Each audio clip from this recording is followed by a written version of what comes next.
Buenas tardes. El día de hoy vamos a tratar la embriología del sistema esquelético y para iniciar, comencemos hablando acerca de los nombres de los integrantes de nuestro grupo, en donde tendremos a Valentina López, María del Mar Martínez, Camilo Cardona, Santiago Patiño y Valeria Gualtero.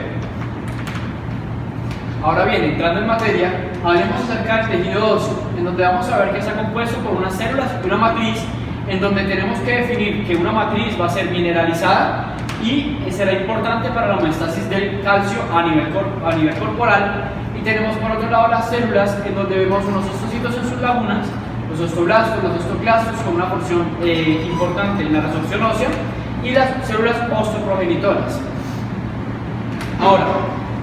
existe la confusión en donde las personas normalmente piensan que el tejido óseo es igual a hueso, pero no es tanto así. Hay que hacer una diferenciación, porque una cosa es el tejido óseo que compone al hueso, que es un órgano en donde vamos a tener una confabulación o un grupo o conjunto de diferentes tejidos. Entonces, vemos que el tejido óseo va a verse clasificado en tejido óseo compacto y por otro lado tejido óseo esponjoso, en donde vamos a tener, por ejemplo, en un hueso largo, el tejido óseo compacto formando la diáfisis, el tejido óseo esponjoso ya más orientado a lo que va a ser la epífisis. Ahora bien, hablando de los huesos, tenemos un órgano que va a estar formado por diferentes tejidos significativos, como por ejemplo vasos, como por ejemplo podemos detallar lo que hablamos acerca de la médula, y además de tejido óseo. Entonces tenemos una clasificación propia de los huesos, en donde podemos hablar de los huesos largos, huesos cortos, huesos planos y huesos irregulares. Para hablar acerca de un ejemplo de cada uno de este tipo de huesos, hablamos de los huesos largos cuando nos referimos a huesos como el fémur o el húmero, huesos planos como los que forman la bóveda craneana, los huesos cortos como aquellos que están formando los huesosillos de la mano, y los irregulares tales como las vértebras cervicales, torácicas, lumbares o sacrales. Bueno, entonces, ahora bien, hablando del tejido esquelético, hablemos de que está presente en casi todas las regiones del cuerpo. Es decir, una persona que palpa a un paciente puede notar que va a tener un esqueleto que es una constitución base para lo que va a ser el organismo. Entonces, lo tenemos en nuestros brazos, en nuestras piernas, en nuestro tórax, y claramente en nuestro abdomen no tenemos una estructura ósea como tal, pero vamos a tener, digamos, una confabulación de músculos que van a actuar como definición de la cavidad de la cual estamos hablando. Ahora, los huesos, como les comenté ahorita, tienen una clasificación específica en la cual vamos a tener una morfología y una arquitectura celular diferente. Esto va a articular una morfología ósea, en donde hablamos de huesos planos, largos, y una arquitectura celular, en donde hablamos ya específicamente del tipo de tejido óseo. Bueno, y ahora hablando entonces de cómo se originan estas estructuras, hablamos de un origen mesodérmico, en donde tenemos al mesodermo paraxial como el progenitor o el origen de la mayoría de los huesos, exceptuando aquellos que se ubican en el cráneo, donde vamos a definir más adelante en la presentación a qué zona o desde qué zona de la lámina de la estructura trilaminar está originada. Y finalmente es importante hablar de que vamos a tener dos tipos de osificaciones, en donde vamos a definir una osificación endocondral, que es propia o es más común en el esqueleto axial y en el esqueleto perpendicular, como por ejemplo el fémur, el húmero, y tenemos una osificación intramembranosa, en donde, como les comentábamos al inicio de la presentación, vamos a tener este tipo de osificación específicamente en los huesos de la bóveda craneana y en la cara. Bueno, principalmente, o un inicio de la osificación, de lo que va a ser la osificación endocondral, tenemos como hay una proliferación de células mesenquimatosas, en donde vamos a desarrollar el futuro hueso. O sea, tenemos una zona en donde muchas células mesenquimatosas van a migrar y van a comenzar a organizarse de forma que van a configurar el esbozo del hueso que se va a formar. Entonces, ese esbozo de células mesenquimatosas va a transformarse y va a generar un cartílago que va a ser importante para tener una figura o una base en la cual se va a generar el hueso a futuro. Este hueso, ¿cómo va a comenzar a formarse? Entonces, vamos a tener un pericondrio que que va a estar formado a partir de células en donde teníamos del cartílago, que van a mutar o van a cambiar, van a alterarse y van a generar el pericóndrio. Iniciando con la osificación, entendamos primero cómo una serie de células mesenquimatosas van a organizarse, acumularse, proliferar en una zona determinada en donde vamos a desarrollar lo que va a ser a futuro el hueso.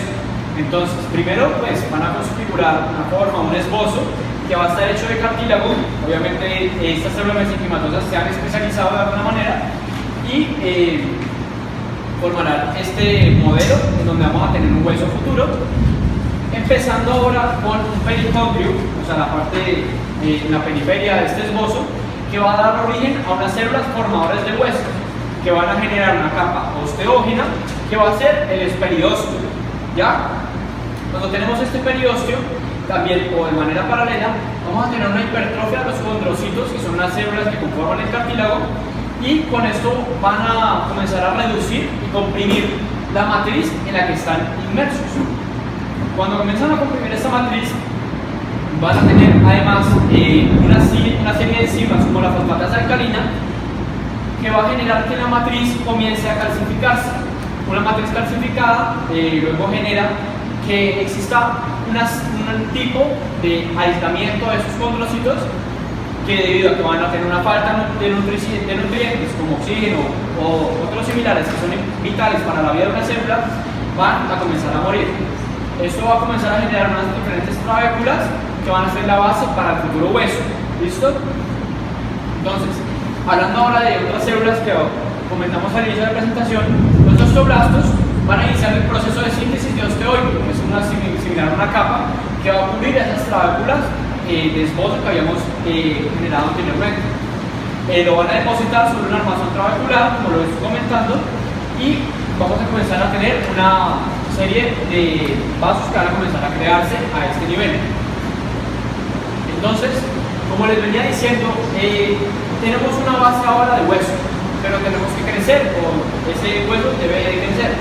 y ese es el tipo de crecimiento endocondral, en donde vamos a tener una serie de diferentes zonas en las cuales vamos a basar este crecimiento. Y explicándolo de manera muy sencilla, tenemos una zona conocida como la zona de reserva, en donde tenemos unos condrocitos que están, como lo acabo de describir, en reserva, que van a comenzar a generar un proceso de proliferación. Entonces vamos a tener, por ejemplo, grupos isógenos, en donde en una misma lagunita vamos a tener dos condrocitos y que van a comenzar a generar la hipertrofia que les había comentado anteriormente. Entonces van a comenzar a crecer demasiado de manera excesiva y luego van a generar el proceso en el cual comenzarán a formar las trabéculas, que es el proceso o la zona de calcificación, que es esta de aquí, y finalmente van a llegar los ostocitos y comenzar a formar lo que va a ser el hueso, es decir, la zona de osificación. Bueno, importante ver la imagen del medio, en donde podemos apreciar cómo tenemos en esta zona que es de color morado un cartílago, en donde vamos a tener hacia abajo en este caso y hacia arriba en este caso formación de hueso, y es de esta manera en la cual el hueso crece en sentido o en la parte de su epífisis, y también crece en su largo en la parte de su diáfisis, o bueno, en este caso más o menos una metáfisis. Finalmente, en la parte de la imagen que está más alejada de mí, podemos apreciar lo que van a hacer este mismo diagrama, pero ya utilizando microscopía y diferentes extensiones. Osificación intermembranosa como un proceso que debemos entender como la diferenciación de células mesenquimatosas en osteoblastos, que es característico, como lo he comentado a lo largo de la presentación, de los huesos planos de la cabeza, donde tenemos en la octava semana de gestación generalmente tenemos los esbozos generados de lo que va a ser ese tipo de osificación. Entonces, cuando se han acumulado las células del mesenquima, van a comenzar a generar una membrana que va a tener el predominio o la proliferación de lo que son los osteoblastos, y por esta razón comenzamos a generar un hueso. Tenemos unas células que van a recibir vascularización y que van a comenzar a tenerlas más grandes cada vez, y por eso van a comenzar a diferenciarse. Entonces, hablando del proceso de osificación intramembranosa, vamos a entender cómo tenemos un proceso en el cual vamos a formar hueso a partir de una diferenciación de células mesenquimatosas que van a convertirse en algún momento en osteoblastos. Empezamos en la semana 8 de la gestación, eso hablando de términos generales, en donde vamos a tener unas células del mesénquima que van a acumularse en el sitio en donde van a formar un hueso. Entonces van a comenzar a conformar lo que podemos denominar como una membrana, y debido a esta membrana vamos a tener que recibiremos cada vez más vascularización, por lo tanto las células van a tener una mayor nutrición y van a comenzar a diferenciarse en osteoblastos. Esos osteoblastos, bueno, van a tener una importancia que vamos a notar en este punto, en donde es importante hablar previamente de cómo se forman espículas o trabéculas irregulares, que después van a empezar a calcificarse,